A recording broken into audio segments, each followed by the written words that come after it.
Assalamualaikum warahmatullahi wabarakatuh. Perkenalkan, kami dari kelompok 2. Izinkan kami menjelaskan mengenai Kerajaan Samudra Pasai. Nama saya Sirius Rex Rifan, absen ke-9. Saya Fahri Ahmad Asyidik, absen ke-10. Saya Intan Sarana Maria, absen ke-17. Selamat menyaksikan. Letak wilayah Kerajaan Samudra Pasai terletak di daerah pantai timur Pulau Sumatera, tepatnya di sekitar Luk Sumawe yang sekarang menjadi Provinsi Nangro Aceh Darussalam. Sumber sejarah 1. Berita Marco Polo yang singgah di daerah Samudra Pasai pada tahun 1292. 2. Berita Tome Pires dalam Suma Orientalnya, ia menyebutkan bahwa tahun 1512 sampai 1515 Masehi, ia berkunjung daerah pesisir utara dan timur daerah Sumatera. 3. Berita Ibnu Battuta, seorang musafir dari Maroko yang singgah di Samudra Pasai. 4. Nisan Sultan Malik Al-Saleh yang berangkat tahun 696 Hijriah sampai 1297 Masehi. 5. Hikayat Raja-Raja Pasai karangan Hamzah Fansuri dari abad ke-15 Masehi. 6. Sejarah Melayu menceritakan tentang kehidupan Sultan Malik Al-Saleh. 7. Nisan Kubur Ratu Nahrasiyah yang berangkat tahun 1428 Masehi. 8. Mata uang logam emas dirham yang mulai dibuat pada masa pemerintahan Sultan Muhammad dari tahun 1297 sampai 1326 Masehi. Berdirinya Kerajaan Samudra Pasai diperkirakan mulai awal atau pertengahan abad ke-13 Masehi.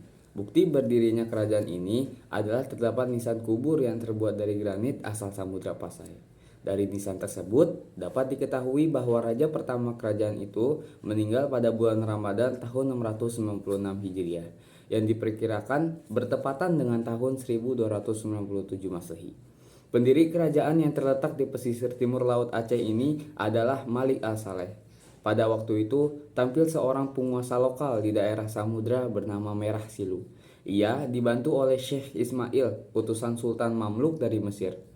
Merah Silu berhasil mempersatukan daerah Samudra dan Pasai. Kedua daerah tersebut kemudian dijadikan sebuah kerajaan dengan nama Samudra Pasai. Raja Merah Silu kemudian bergelar Sultan Malik Al-Saleh yang memerintah tahun 1285 sampai 1297 Masehi. Raja-raja Kerajaan Samudra Pasai. Adapun pendiri Kerajaan Samudra Pasai adalah Merah Silu yang bergelar Sultan Malik Al-Saleh sebagai raja pertama yang memerintah tahun 1285 sampai 1297. Adapun raja-raja yang terkenalnya adalah Sultan Malik Al-Saleh sendiri, Sultan Mahmud Malik Az-Zahir, dan Sultan Zainal Abidin I. Dan dengan raja terakhir, Sultan Zainal Abidin IV. Peristiwa-peristiwa penting yang terjadi di Kerajaan Samudra Pasai pada masa pemerintahan Sultan Al-Malik Az-Zahir, yakni tahun 1297 sampai 1326. Koin emas mulai diperkenalkan di wilayah kesultanan ini.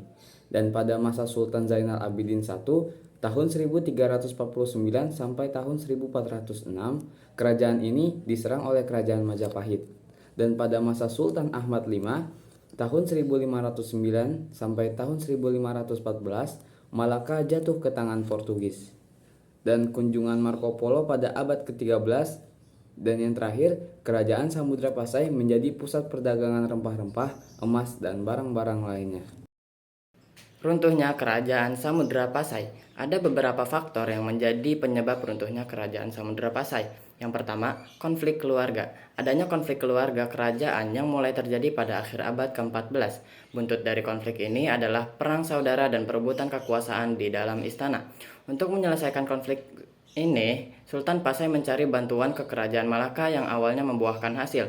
Akan tetapi, bantuan dari Kerajaan Malaka ini pada akhirnya membawa dampak yang lain yang membuat Kerajaan Samudra Pasai semakin dekat pada keruntuhannya. 2. Diserang Kerajaan Majapahit. Kerajaan Samudra Pasai runtuh akibat serangan dari Kerajaan Majapahit dari Jawa Timur. Samudra Pasai yang berhasil menjadi pusat perdagangan strategis di Selat Malaka membuat Kerajaan Majapahit berambisi untuk menyatukan Nusantara dengan cara menyerang Kerajaan Samudra Pasai.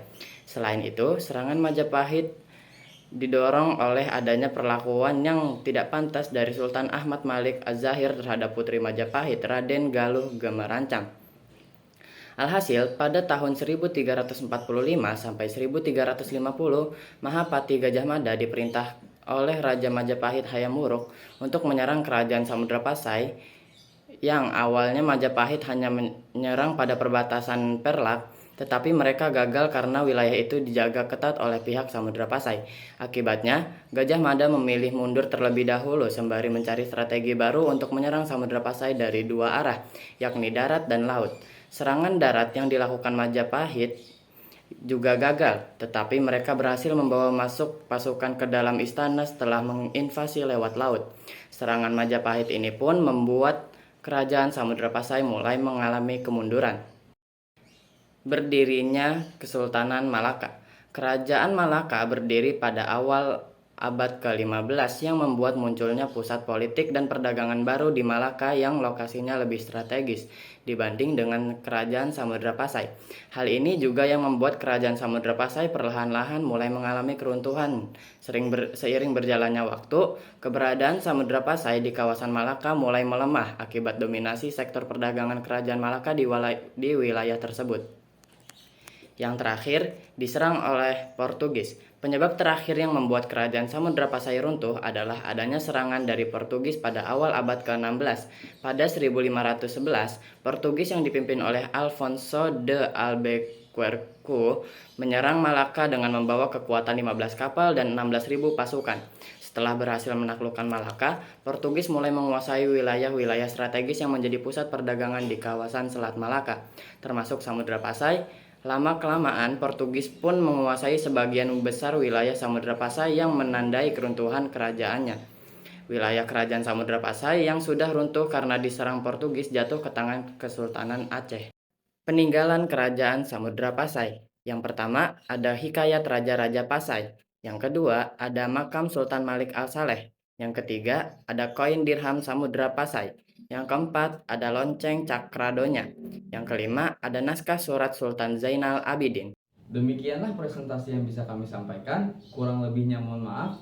Wassalamualaikum warahmatullahi wabarakatuh.